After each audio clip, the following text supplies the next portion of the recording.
Let's see if there's any flexibility to this sucker, how I can get these things out. Ah, brilliant. Ay, ay, ay.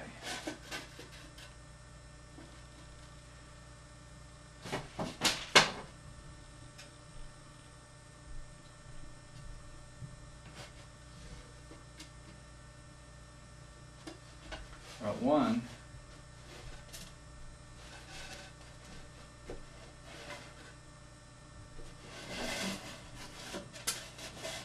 one wire has come unloosened here.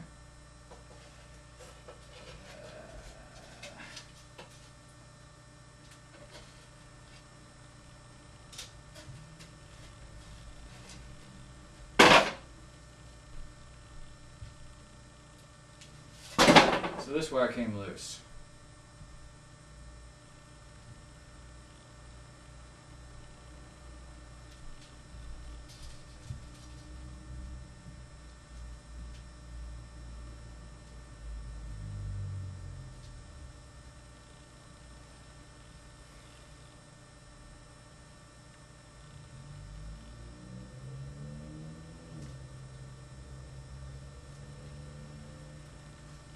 It's not as tight as I'd like it to be.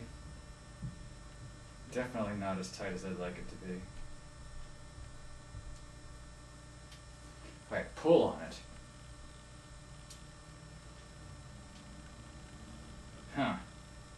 I think I need these other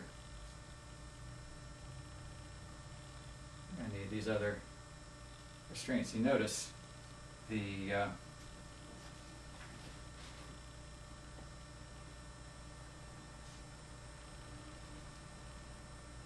if I push these things together, then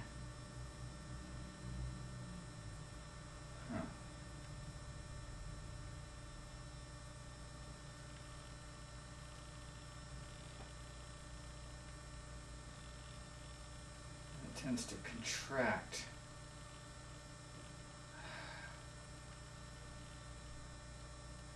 I wonder if I got the right cables here.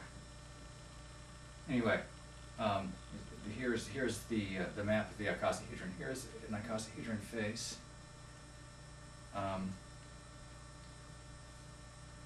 Here is another icosahedron face with a missing cable from here to here.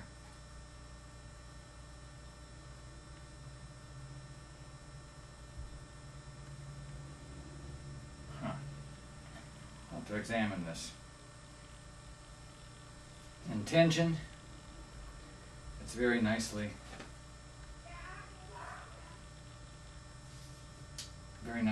holds together. But in compression, it seems to tend to collapse. So,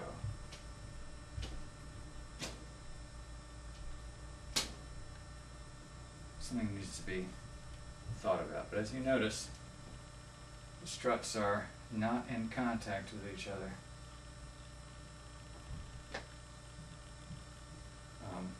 Like I say, it tends to collapse in tension, so if I wanted to display this sucker, I'd have to hang it something like that. Maybe hang it like that. A note about dimensions. This is designed so that an icosahedron edge, we'll call it 1. The relationship between this length here, which is 1, and this length here, the length of the strut, which is about 1.62, which is the golden ratio, which is phi, which is 1 plus the square root of 5 divided by 2. In this case, this actual measurement is 16 inches, and this actual measurement was 25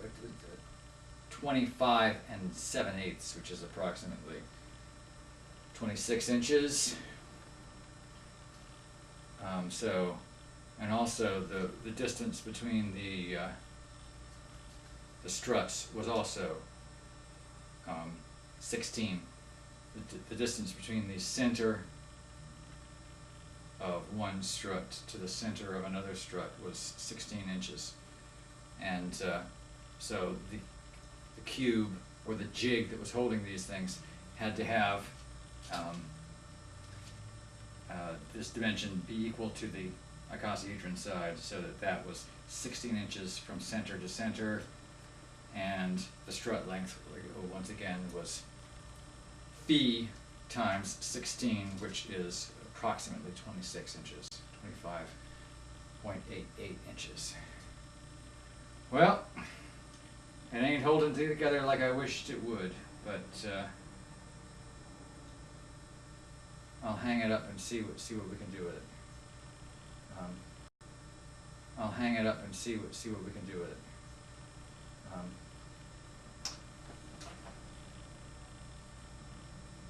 I guess I might as well give you a read on the assembly of the jig. Once again, this dimension here, from here to here is 16 inches. This distance was arbitrary.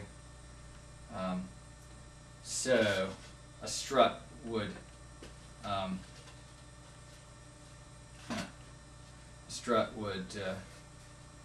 lie along that dimension, along that edge. I just used duct tape. I have some stops so that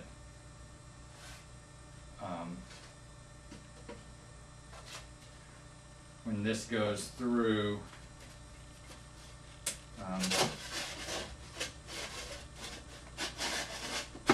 this panel here, the stops keep it square, kind of more tightly like that. Once again, there are stops here as well. Whoa.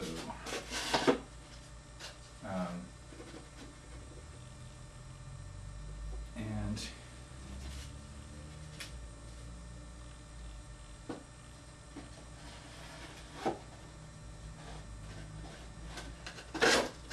grooves allow me to slip this baby in here like this. So held like that, it just seems to work just fine. It'll fall apart though if you don't restrain these guys. It'll all fall apart and disalign if you don't put a little staple or some kind of restraint there. So one strut was taped onto this edge, one onto this edge, one was taped onto this edge, one was taped onto that edge, one was taped onto this edge, and onto this edge. And it seems to come out fairly well. Fairly happy with it, except I wish I could figure out how to keep those struts apart. It tends to collapse. We'll see. I've used inelastic wire.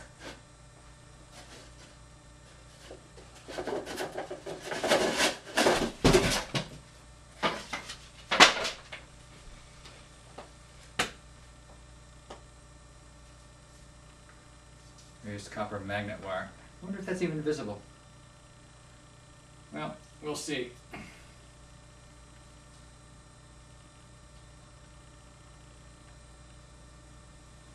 Talk to you soon.